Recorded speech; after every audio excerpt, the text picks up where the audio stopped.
छत्तीसगढ़ के रीत धर्मला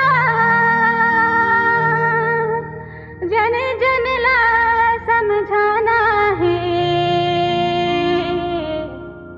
दया मया और सुमता खातिर मन में दिया जलाना है।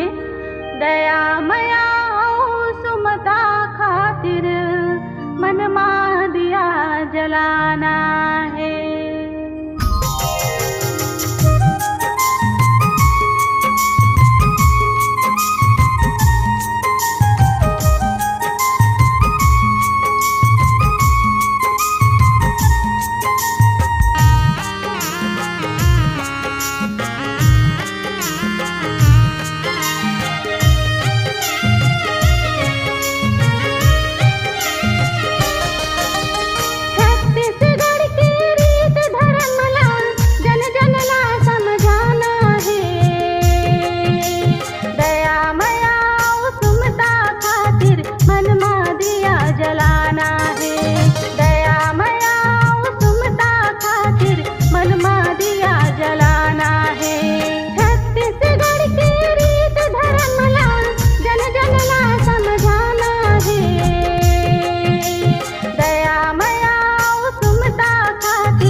कटोरा जेला कहते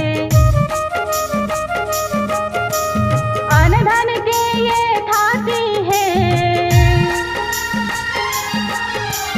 वीर नारायण बलिदानी के पथरा जैसे छाती है।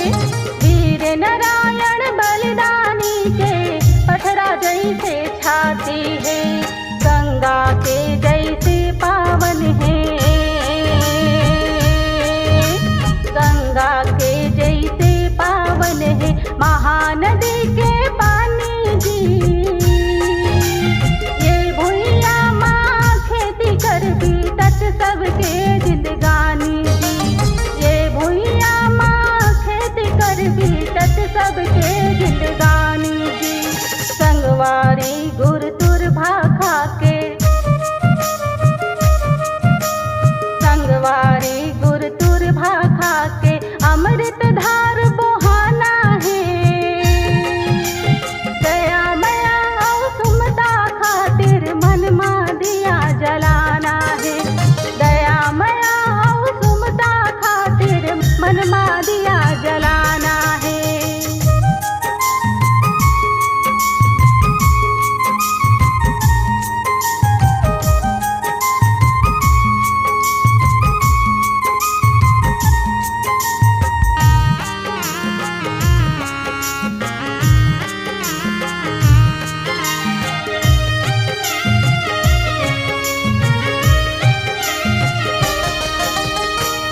धरती माँ गौरा डंडा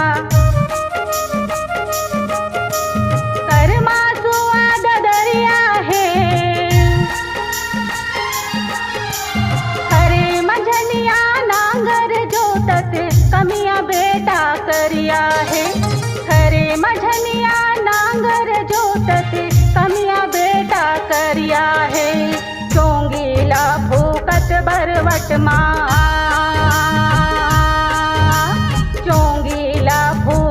बरवट माँ बुढ़वा आटत ढेरा है। तीज हरेली पूरा कमर छठ जेठौनी छेर छेरा है।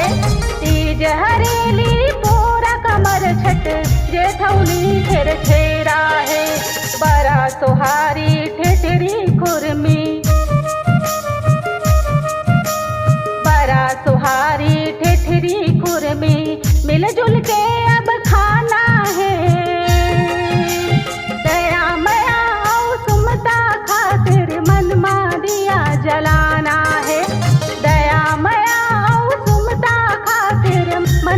दिया जलाना है।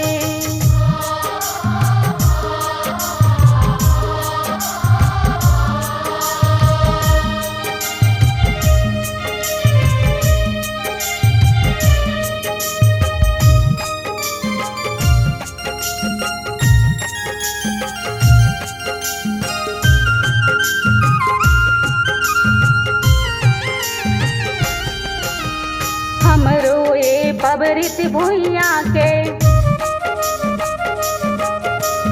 चंदन जैसे माटी है। ये भुइया माँ हरियर हरियर जंगल पर्वत घाटी है।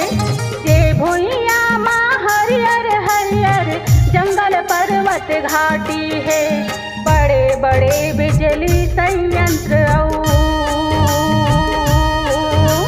बड़े बड़े बिजली संयंत्र बड़ खदान है कोयला के। लोहा भर भरपूर भरे है पथरा बैला डीला के। लोहा भर भरपूर भरे है पथरा बैला डीला के। अब कैसो माता के भी अब कैसो माता के भी जस गुण हम